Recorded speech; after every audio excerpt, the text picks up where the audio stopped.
पांच तत्व का पुतला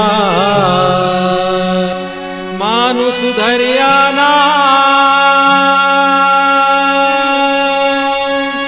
एक कला के बिछुड़ते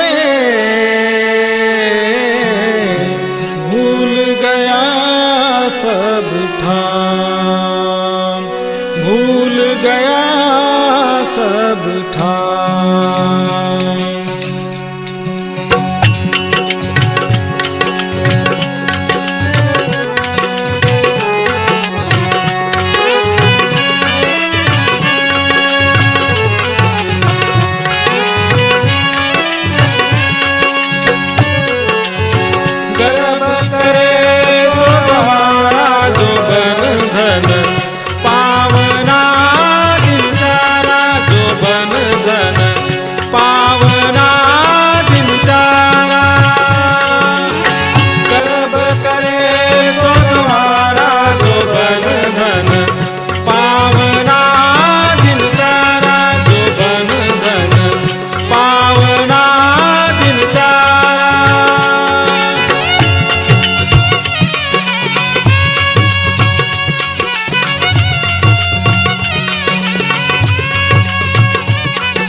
पांच तत्व की बनी पनैया, पांच तत्व की बनी पनैया, भीतर भरिया भंगारा हो, भीतर भरिया भंगारा। ऊपर रंग सुरंग चढ़ाया, ऊपर रंग सुरंग चढ़ाया, कारीगर कर तारा जो बन धन पावना दिन तारा, जो बन धन पावना दिन तारा।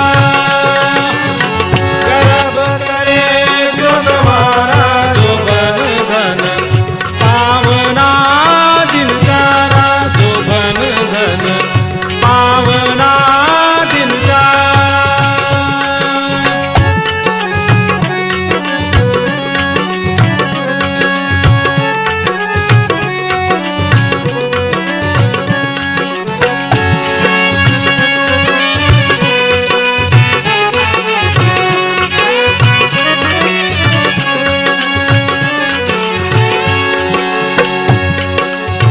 पशु चाम की बनी पनैया, पशु चाम की बनी पनैया, नौबत चढ़िया नगारा हो, नौबत चढ़िया नगारा।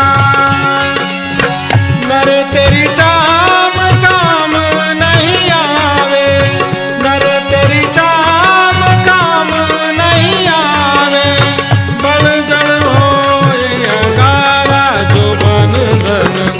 पावना दिल चारा जो बन धन पावना दिल चारा।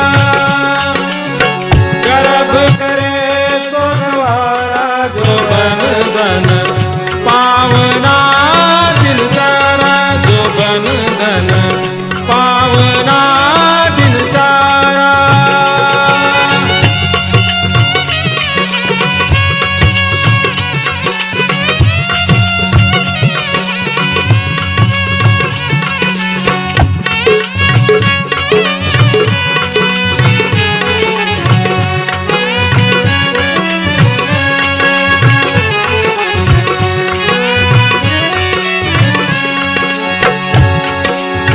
बीस भुजा ने 10 मस्तक कहिए, 20 भुजा ने 10 मस्तक कहिए, कुटुंब घना परिवार